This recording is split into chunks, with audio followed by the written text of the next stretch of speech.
Hello, I'm Dave. And I'm Rob.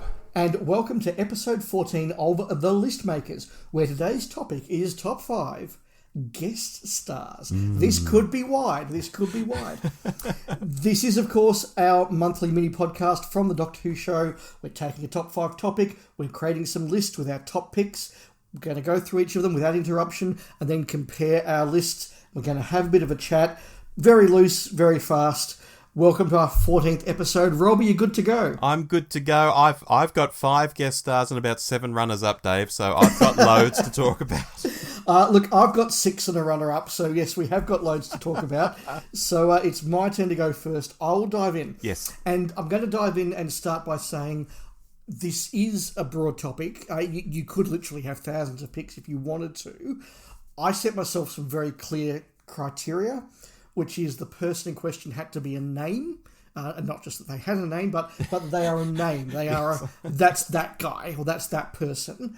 And I also made it very clear that they had to be a one-off, non-recurring, non-regular character. So the Master is out and Davros is out and all those sort of things. So genuine, like our special guest today is kind of what I'm going for. Okay. Number 6, I'll be quick on this one because it was a brief appearance, but I had to have him on the list, and that is Bill Nye in Vincent and the Doctor.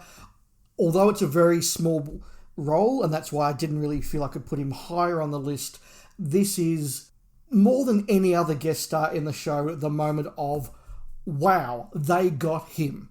Bloody Bill Nye. Bill Nye has turned up, and unlike Stephen Fry, where it was just they advertised the pants off it, it was done very, very secretively, and so it was a real like wow moment. And I think they also use him far better than they use Stephen Fry, who gets to turn up, be Stephen Fry for 2 minutes, and then get shot. Yes.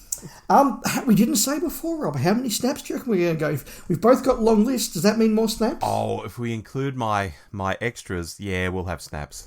We'll have snaps? 3 or 4. 3 or 4, okay. Number 5 is a pick that is one that I'm a real fan of, and that is Thomas Sangster in Human Nature as Tim Latimer. Thomas Sangster, of course, has been in a number of movies. He played Paul McCartney in one of my favourite movies, Nowhere Boy. He turned up in Star Wars, although he only had four lines before he was blown up. I believe he's well known for Game of Thrones now. He was the kid in Love Actually. So, this is a big name for someone so young. But again, he turns up in my favourite story of New Who. He gives a really mature performance. That story kind of hangs off his performance. If he doesn't carry it, that story doesn't work. And so I really wanted to have Thomas Sangster on the list. Another one that may be a little more unusual, and that is Fulton Mackay as Dr. Quinn in The Silurians. Fulton Mackay, of course, very well known at the time, became even more well known when he became Mr. Mackay in Porridge. Yeah. Would have been a household name by that point. But such a good actor. And again, that serial, The Silurians, a favourite story of mine. In fact, my favourite story. Yes. That story doesn't work if Dr. Quinn is both wicked and sympathetic. And Mackay plays that so very well. He plays off Pertwee so perfectly. I think it's a wonderful performance. And he would have been in 1970... That's that guy. And so I think he's worthy of mentioning. Look, number 3 is my indulgent pick because I've gone with Paul Darrow in Time Lash. Look, I know that some people hate his performance, but oh my God, he steals the story. He steals every scene he's in. Yeah. He's totally correct when he says about Time Lash, turn up after my character gets killed, nothing good happens thereafter. That is absolutely true. It is memorable. And look, at the point, 1985, when he did that, he absolutely was, oh my God, that's Paul Darrow in Doctor Who. Yeah. And I think it's a really cool performance that, look, I can watch that show just for him. Number 2, another one that was a wow, he's in this, and that is Richard Wilson as Dr. Constantine in The Empty Child. Yeah. Now, again, I was somebody who grew up watching One Foot in the Grave, but it was certainly on in our household. My dad particularly was a huge fan of it, and so I was very familiar with him. I'd seen him in other work. There's a wonderful telly movie that I've desperately tried to get a copy of for many years and not succeeded, where he plays the leader of the Labour Party at the time they're out of office, and it's a really effective little sort of TV play. Oh, wow. Lots of other things that he's done. Very famous actor, and he just turned up. No fanfare, no, hey kids, it's Richard Wilson. He just turns up playing this really understated character so well and so brilliantly. He works well with Eccleston. His character works well with the Ninth Doctor. He gets the creepy moment when he gets turned into a zombie. He gets the funny lines at the end when he's talking to all the patients who've been de-zombified. Yes. It's a perfect performance, and just, I think it's so amazing that RTD got Richard Wilson back in the first season of the show coming back. Like, how much faith must there have been for Richard Wilson to do that? Yeah, exactly. Number one, this wasn't one that first came to mind, but when it did come into my mind, I had to put him in, and then I found I had to put him in at number one, and that is Julian Glover in The City of Death as Scaroth, and of course in The Crusades as Richard I. Definitely oh my God, that's that guy. He's been a Bond villain. He's been in all sorts of shows. He's been in Rumpole, just, as is many people. But he was in Blake 7. He wasn't in the goodies. That's surprising. But he was in everything and so good in this. And he is perfect as Count Scarleone, as Captain Tancredi, as Scaroth.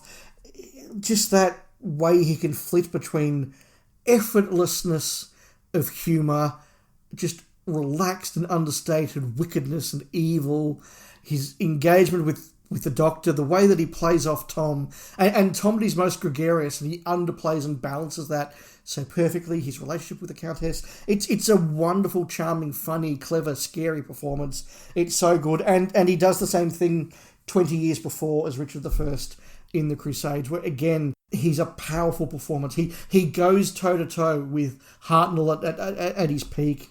He goes toe-to-toe with Jean Marsh at her peak. An incredibly good actor, still acting today, and just an amazing performance. So Julian Glover was my number one. I did have a runner-up, I did have an honourable mention, but I'll let you make your list first, Rob. Okay, so far we have one snap, and that snap is in my runners-up. Okay, so your top five are snap-free. Yes, they are pristine. Coming in at number 5, I've put Timothy Dalton. Frankly, I couldn't believe my ears, or it was probably my eyes, when Timothy Dalton, James Bond, Prince Baron, so many cool roles he's done, was suddenly in Doctor Who, and he was bloody Rassilon. Although the story has gone on in time to sort of disappoint people and be downplayed, at that moment, Dalton, Rassilon, Gallifrey, oh my God, it was a real moment, and I still can't believe we had him in the show. In at number 4, John Cleese. Being a Monty Python fan, I can't not acknowledge that John Cleese has this tiny, tiny role in City of Death. And, in some eras it would seem so weird and maybe even a bit out of place. But in this era, in this story, it's like, oh, it's John Cleese. Of course it is. It just feels so right. And like Dalton, although in a different sort of way, I still can't believe this was really a thing. In at number 3, I've put in Kari Mulligan. Now, Blink is one of those stories that just emerged from nowhere, and even on first viewing, even before the episode was over, you kind of felt like, geez, this is really quite good. And at the heart of it was Kari Mulligan, because this was a Dr. Light episode. And unlike the two I've just mentioned, and the two I'm about to mention, we had no idea who she was at the time. But she's gone on to do so much. This is now an episode you can say to people, hey, watch this. Look, the Doctor's barely in it, and the main role is played by Kari Mulligan. And instantly you have them on the hook because she's so well known and respected now. But at the time, she was a bit of an unknown, so that's pretty cool. In at number 2, I've picked Kylie Minogue. When it comes to, oh my God, I can't believe they got that person, I think Kylie's pretty up there. Of course, her profile in the UK was always bigger than it was here in Australia. Yeah. Even though it was pretty big here in Australia too. So that shows you how big she was in the UK. And look, there were always rumours going back to the 80s. I can remember writing these in fanzines at the time that somehow Kylie would be involved in the show or the stage show or whatever. But for it to finally actually happen, it's still pretty amazing. It's a real pop culture moment, and I'm glad it was captured at the time and not, oh, now Kylie is in her mid-60s, let's try and get her onto the show at last. No, they got her when she was still a pretty big major deal, and and still looking great. So that's my number 2. You've had some big names there, Rob. What's number 1? Number 1, Dave, is John Hurt. To me, it's a no-brainer, although in truth you could probably name 24 people at number 1 and they'd all make sense in some way. But John Hurt, wow. I might not agree with the War Doctor concept, primarily because we had Paul McGann sitting right there and he would have been excellent, as the man who destroyed Gallifrey. I mean, his Doctor did it in the Eighth Doctor Adventures. Spoilers, so for people who say, I couldn't see the McGann Doctor doing that, he already did it in the bloody novels. Go and read the Eighth Doctor Adventures. But I digress. John Hurt, here for me, Dave.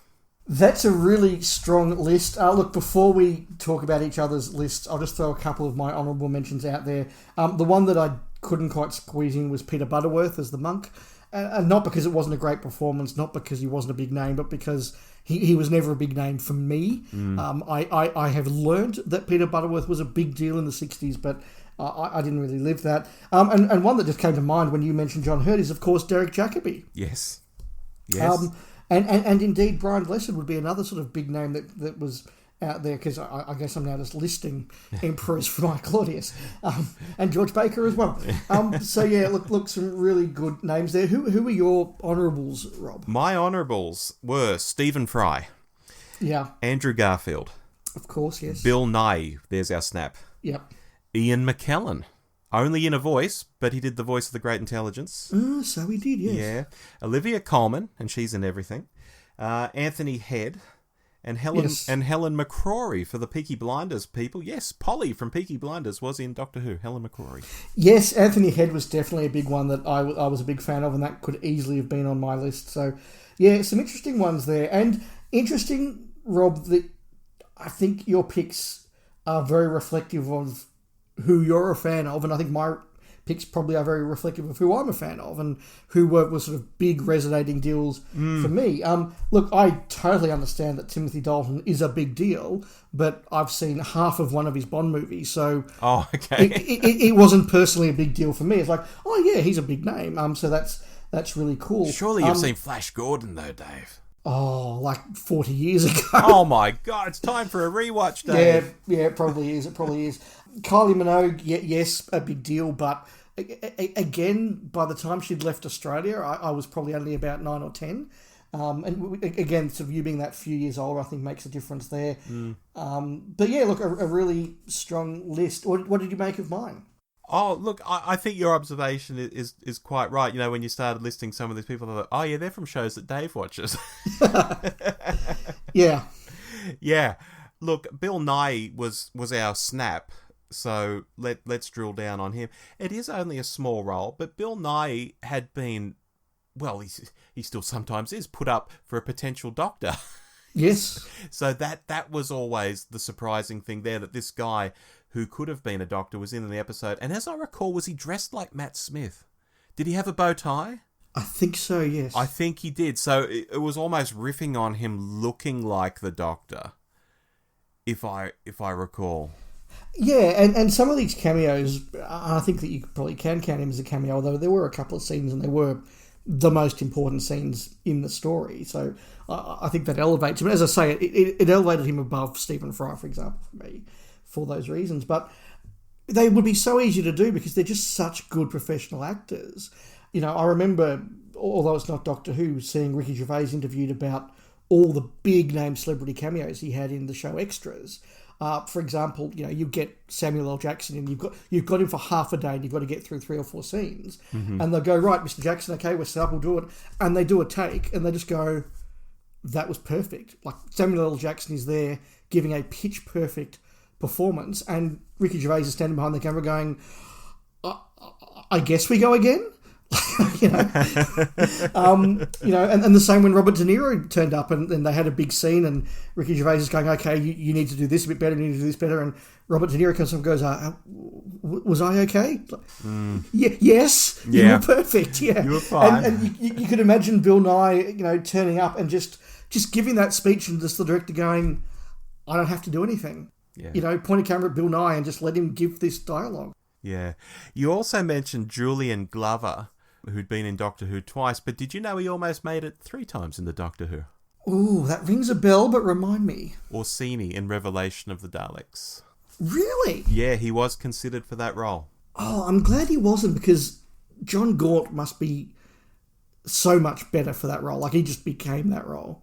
Yeah, I mean, it's hard to see anyone else in it. It's one of those roles now. Like when you see the Star Wars auditions and these people who could have been Han or Luke or whatever, and you think, oh no, they'd just be terrible. Yet, if they were actually in the movie, maybe we would have thought they were fine because we would know no better.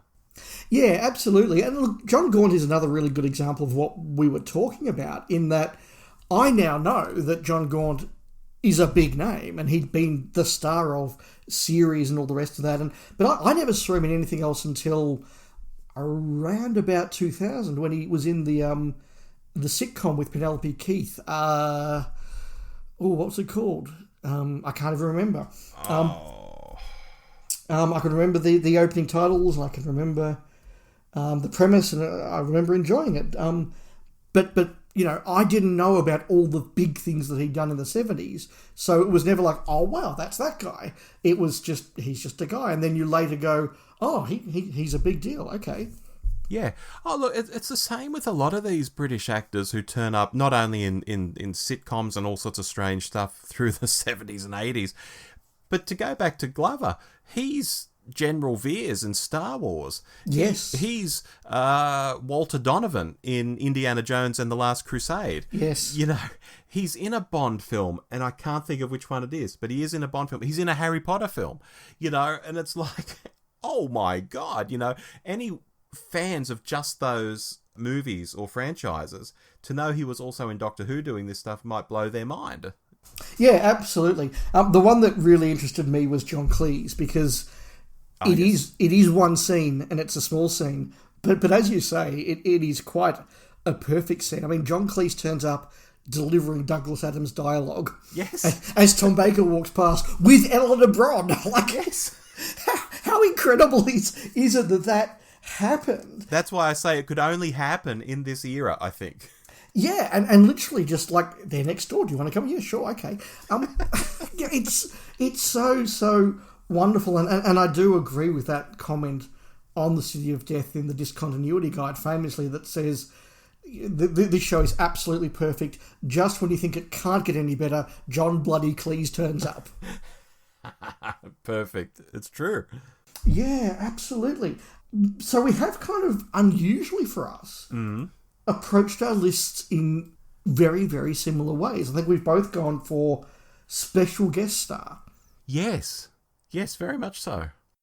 What other option would we have, though? Well, the other option that I did play with was, you just say best guest star, and you go, who gave the best performances in Doctor Who, even if they're not particularly well-known actors or actresses. Oh, I see. I know what you mean. Like, anyone who's not a regular is by definition a guest star. Yeah. But I think we were sort of both thinking of it kind of in the sort of the Muppet Show version of, you know, you see them with the big star on the door, and 30 seconds to curtain, Mr. Cleese, you know, like that sort of guest star thing, you know. It's like Mark Hamill suddenly rocking up in the Muppets, and you know, that sort of thing. Yeah, so we could say like Dursley McLinden is great in Remembrance of the Daleks, but he's not a big actor. No, absolutely, yeah, that was the difference we made. But it was just incredible how many there are to pick from, and we've really barely touched the surface. I think we've done a pretty good job at spreading them right across the show, particularly between classic and new, which I know sometimes we do lean more to the classic, but this time we've got a lot of new show as well, and it's just a testament to how big this show is. Yeah, we lean into the Doctor Who of our youth. Look, that is certainly true. And the final point I want to quickly make, because we are rushing up against 20 minutes. Oh, yes. Is that, with the exception, I think, of Peter Butterworth and Julian Glover, and in that case it was only as a secondary character as Richard I, we really didn't touch on the 60s at all, probably because a lot of those stars weren't big names for us. No, that's right. I mean, just look at the Ice Warriors. That has a couple of really big names in there. Bernard Bresslaw is underneath all that Ice Warrior makeup, and playing Penley, you've got a very famous actor who I know because he went on to play Ratty in Winning the Willows, but he was in 4,700 episodes of Last of the Summer Wine. Yes. And so famous his name escapes me. There you go. And there you go. Toby Haydock has made a whole podcast series talking to people who were in Doctor Who back in those days as well. There were some big names, big theatre people in there. Big theatre people particularly. But look, we are well and truly out of time, so it is time for me once more to reach over to Turlo's Hat of Rassilon. A reminder to our listeners, if you would like to put a topic into the hat, you are very welcome to email us, tweet us, let us know. And, well, it's episode 15 next time, Rob. Okay. And we've got the big one. Oh, what have we got? Top 5 Yeah. classic Who stories. Oh, my God. Oh, my God. Okay. And I'm going to keep myself to 5, because if I don't, all discipline will be lost. Oh, crikey. Okay, I'm starting my list now. Yep, absolutely. I've got my 1, I've got 2. No, we'll make it next time. Time is up. I've been Dave. I've been Rob. And we'll make some more lists next month. Goodbye. Goodbye.